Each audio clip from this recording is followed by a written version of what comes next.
So I got asked by a buddy who took a SOC position just recently, and he says, I want to learn Splunk. He's working as a security analyst, and they are using Splunk there, and he needs to become an expert relatively quick. Rather than individually answer his questions, I had other people asking me for materials on certifying for the Splunk admin certification. I decided I was just going to kind of make a little YouTube web series with Todd's help and just sort of cover Splunk Enterprise Administration straight from our blog. And this video, I'm just going to show you how to build a standalone Splunk instance. We're not going to talk a lot about clustering or anything like that. I'm just going to kind of get the basics in place. Now I went ahead and downloaded CentOS.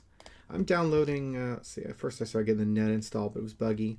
So now I'm getting the full installation right here. Now I'm using CentOS7 as opposed to CentOS 8. That's just because CentOS 7 is supported longer than CentOS 8. I'm figuring you guys might be watching this video months from now. Who knows when. So from there I'm going to fire up VirtualBox and start to create a virtual machine. So I'm going to say new, and I'll go to guided mode for this, and I don't want to use my C, I'm going to use my D drive. And I'm going to go ahead and say Splunk standalone instance.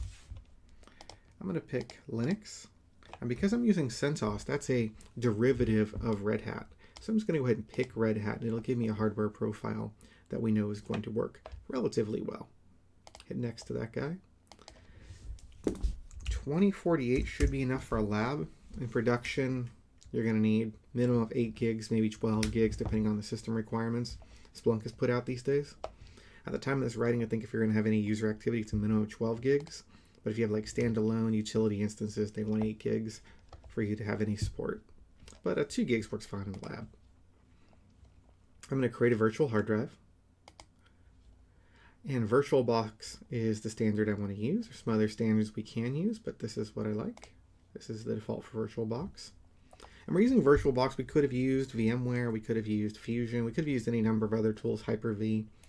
I'm using VirtualBox because I think this is what most people have access to. They're going to have access to a Windows 10 box. They're going to have access to VirtualBox because it's free. And should be easy enough for everyone to get that. I'm going to put dynamic so it doesn't allocate all the disk space up front. 100 gigs should be fine for a lab. I'm going to make a couple tweaks in here while I'm in here. Settings. I'm going to go down to network and select bridged.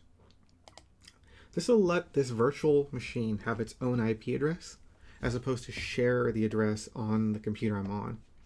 This will be nice because I'm going to have eventually lots of virtual machines in here, clients and servers, and maybe as this web series goes on, I'll add clustering or something like that. So that'll be nice. And let me just go back in storage, and looks like I don't know. I got another couple minutes for this disk image is fully downloaded from CentOS. So while that's going on, I'll just pop over here. When we do install this, we're going to have all the Splunk Enterprise features. Splunk is the company, Splunk Enterprise is the product. Sometimes people do say Splunk to mean Splunk Enterprise, but they do have other products. So just be aware of that when you're downloading Splunk, you're downloading Splunk Enterprise, not Splunk. There is yet another product called Splunk Enterprise Security, which is yet another product. Anyhow, for 30 days, or maybe 60 now, you're going to be good. For 1 month or 2 months, I forget, you're going to be good on Splunk. You're going to be able to use all these full enterprise features. When that ends, you get reduced to this free edition. It only lets you ingest up to 500 megs a day. Doesn't allow you to set up alerts. It doesn't allow you to have role-based access control. It might actually be fine for your small business or your environment, so keep that in mind. Understand the difference between a Splunk free and Splunk Enterprise license. From there, I'm just going to close that guy out. If you were looking for VirtualBox, please be aware it's available for OS X and Linux. Close that out. We talked about that. If you do go on to architect a larger Splunk environment, and I probably won't cover this anytime soon, but you can go into here, this Splunk validated architecture diagram, and it'll give you some overview architectures. How the standalone instance, meaning their system requirements, can handle up to 300 gigs a day, total cost of ownership, and how to eventually distribute out. So definitely take a look at that. You won't be required on the admin exam to know every architecture, but you do need to know of this. And it's just good to make sure you've actually bothered to kind of read the docs on how this should be done. I think eventually I'll cover all of this in the web series, especially if my buddy asks me to. But just be aware of this. Google this, Splunk Validated Architectures. All right, so it looks like our download is done. Cool. So I'm going to click that disk, and I'm going to select a virtual hard drive. And I got a 4.5 gig installer. Awesome. Click OK. I'm going to fire this guy up. And I'm going to say don't bother me with that window anymore. And I should be able to just select install CentOS here. Now, your production environment might be different, your installation might be different. For purposes, if you're just learning along with me, this environment is what you really should build out. Don't go installing Windows on Hyper-V or anything yet. There are definitely reasons for us to do that.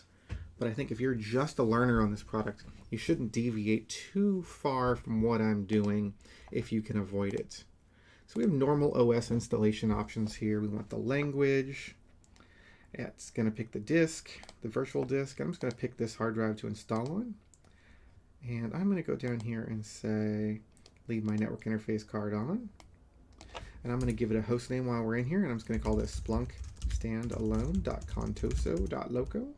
Local, not loco. Hit apply to that. I'm going to configure the IP address here.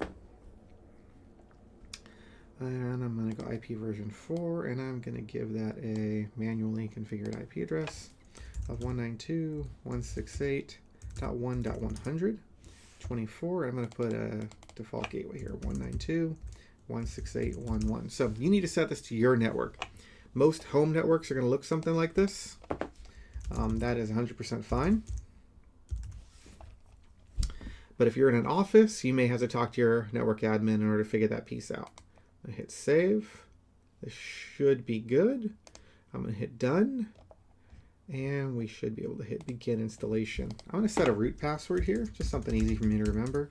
It's a lab. I don't really care too much if it gets hacked. I might want to hack it myself.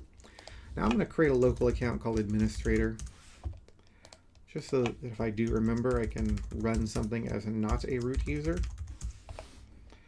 for future labs. But I'm going to do everything for the most part as this root user as things are coming along. What I'll probably end up doing is a separate video on securing and running Splunk without a root user. You're going to need to know how to do both. Plenty of situations where Splunk will need to run as root because it needs to execute various scripts or gather log files that might be owned as that.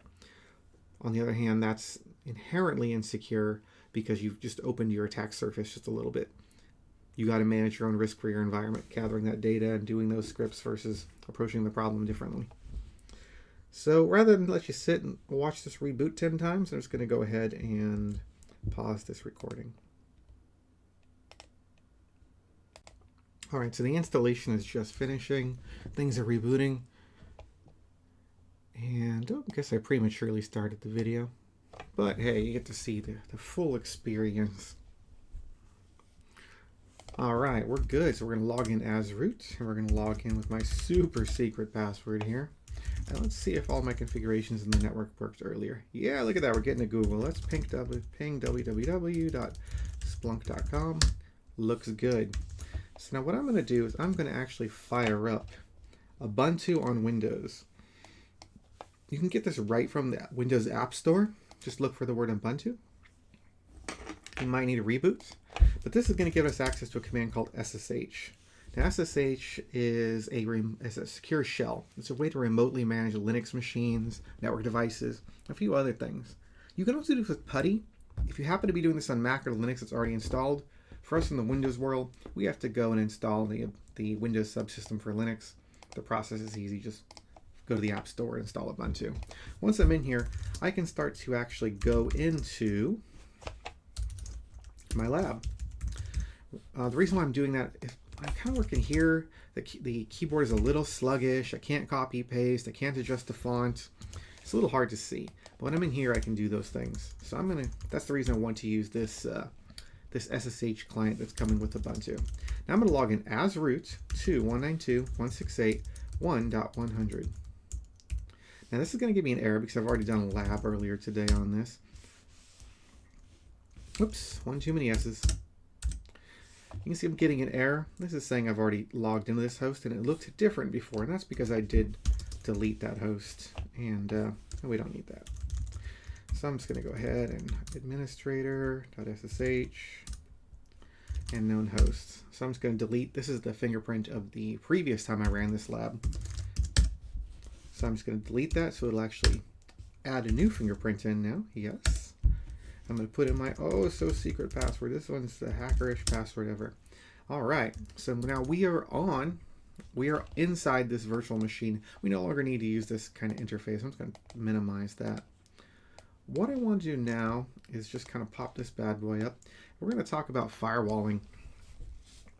The command you really need to know for the Splunk admin exam, and because you're probably going to end up on CentOS on that admin, the architect exam. You may end up on Debian, but for the most part, I think you're going to end up here. If you end up on Windows, you need to know the Windows Advanced Firewall. If you end up on Debian, you need to know Uncomplicated Firewall. If you end up on CentOS, you need to know Firewall. The principle's the same no matter what. I need to initially allow port 8000 in.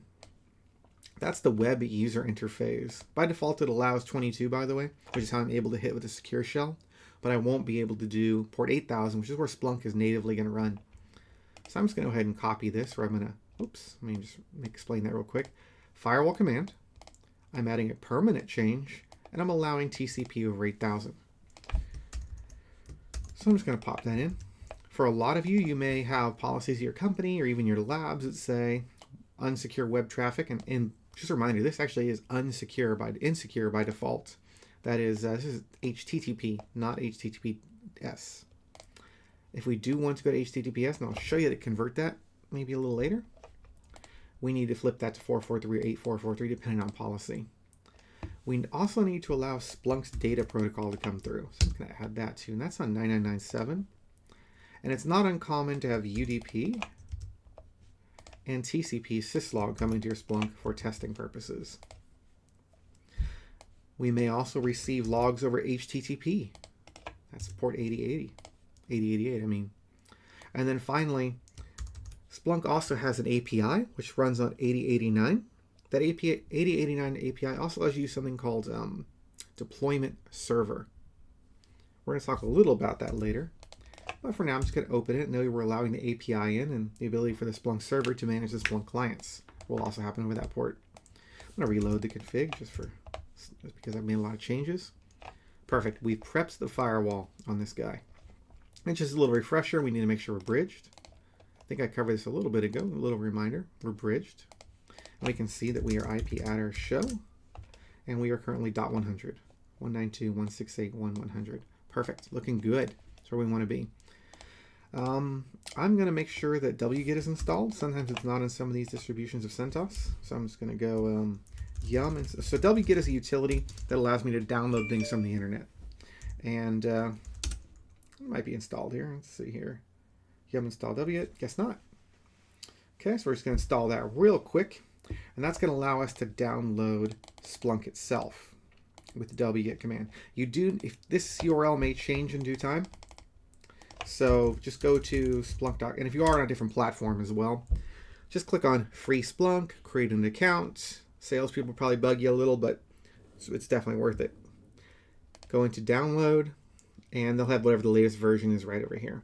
Windows, Linux, macOS. And if you have a different version of macOS, like an older one, or a different version of Windows or Linux, go into older releases. You can actually go real far back in here, and you can find installation packages for Windows Vista and even the stuff in that era, Windows 8, 32-bit version, stuff that might not be really current. You may have just weird, odd things. Please note why Splunk provides them. They're actually not supported, so if you call for help, they're going to be like, well, you really can't use that, but they totally work, and sometimes you have to change a cert out, but not always. Obviously, from a security point of view, I'm telling you to always use supported and updated packages. The pragmatic reality is if you're running Windows Vista or something in that era in your production environment, you're probably not going to hear me anyway. You probably have already accepted the risk of running that outdated software. All right, so I'm just gonna go ahead and download this. The first thing I want to do is I like to have a folder in my root folder called packages. It's kind of where I store that sort of stuff. And then I'm going to download Splunk using this wget. And I'll put that, you know what I'll do is I will put that in there right now. So I have a GitHub here. I think I'm logged into it. Yeah, here we go. And so I'll just create a new file for, where's add file, create new file. And then I'll just put a download.shell. And I'll just make a quick script right here in case you just happen to want a script to download this. Oh, shebang, ben, bash. And this will download whatever you want. We'll add that yum. Install wget-y. And we'll say installs wget and downloads. Oh my god, I can't type while people are watching. And downloads Splunk Enterprise. Oh, when you're on camera, it's just the hardest to be watched, or just know your every typo is being watched. All right, perfect. And I'll put that somewhere, and then this script is available. It's not much of a script, but you'll want these notes, I suppose. All right, where were we? Okay, so Splunk just got downloaded. Perfect. Now I'm just going to do rpm-i and install this guy. So this is going to create a folder called opt Splunk. Opt on the CentOS platform is sort of where monolithic software is installed, monolithic being self-contained software that is not included with the operating system itself is stored on Linux. You may have valid reasons for putting that somewhere else. As a standard, I've very rarely seen it end up anywhere else. This is a little slow. Oh, there it goes. And so we'll just verify it's in there. Nice. It's looking good. All right, now I'm going to go into that folder. It's the bin directory. And in here we have a bunch of stuff. There's some Python 2 stuff that's all being deprecated, so don't use it. But all we really care about is this Splunk package. So we're going to pop in here. It's going to give us some details and different auth options, different parameters, and there's a bunch of stuff. You can add data from the command line if you want to, although you really shouldn't. We're going to show you some other ways very shortly. So I'm going to go Splunk starts, and I have a licensing agreement. So I'm just going to go ahead and scroll through that. You could slow this video down and watch that. You can read this yourself, whatever you need to do. And I'm going to agree with that license. I'm going to put admin, and I'm going to put my super secret password right now. You probably shouldn't use the same password, but I'm going to. Don't use the same password as your root account or something like that, because that's not going to work out for you. I'm going to do that because it's a lab. Now I'm on this port, this IP address. So I'm just going to try that real quick. And we're going to go HTTP. It's HTTP. I'm not doing the secure version yet. Boom. All right, not bad. And boom, I'm in. All right, we're looking good. We have some searching options. You should do the tours if you've never done them before. I'm going to type index equal asterisk, and nothing comes up. There's no data. We need a little bit of sample data. So I'm just going to go ahead, and I'm just going to save this file on the desktop right now. Desktop, and I'm going to call it mylog.log. I can go up to settings, add data. I'm just going to real quick just add some garbage data. This is pure garbage data. Not pretending this is how you would do this in production. I just want to show you how you can get some stuff in there to mess around with. So I'm uploading this. It's going to ask me in a second some questions. Here we go. I'm just going to accept the default. Here's where you could configure breakpoints, time recognition, time zones, all that wonderful stuff. We're not going to care. We're going to call this next. We're going to call this junk. I'm going to put delete me. Delete me. And we're just going to go ahead and choose the default index, which is going to be main. Indexes are where data is stored in Splunk. Think of them as like databases. And now we can see the configuration file we were playing with a little early is showing. So this is how you can get some data in and play around with it and write regular expressions. And it's going to sort of try and recognize and create some some logic to what you're doing with these fields over here on the left. See, it sees the add port and that wonderful stuff. I'm trying to think of anything else I need just to get you fundamentally functional in day one. I don't think so. All right, so we created a VM, we installed CentOS, we did a minor firewall configuration. From there, I put a quick script on to the GitHub for you to help you get set up. After that, I turned around and got the Splunk server itself working. We've logged in, and we learned how to SSH in, and we added some data. It's a lot of information, so there's plenty of places to mess up in there. If you were, I would say most common mistake, I'm going to say most common mistake is not bridging your adapter and forgetting to set the firewall. The network is the biggest mistake I see. Anytime I come in there, I see people, they've gotten NAT, but they've manually put an address, or they let it have a DHCP address. Now you can't get to that address because you forgot what it is. I'd say second most common mistake is just forgetting your passwords in your lab. Come up with a system that's easy for you to remember, that you don't care. Make sure you're not using those passwords anywhere in production, and you should be good. So I think on the next video, I'll do some common hardening tasks. Maybe we'll come in here, switch this to HTTPS, change the port, add a user, remove a user, kind of do something like that. I think that's probably the next logical step. Anyway, let me know if you have questions, anything you want to work on, anything I missed, let me know. Thanks.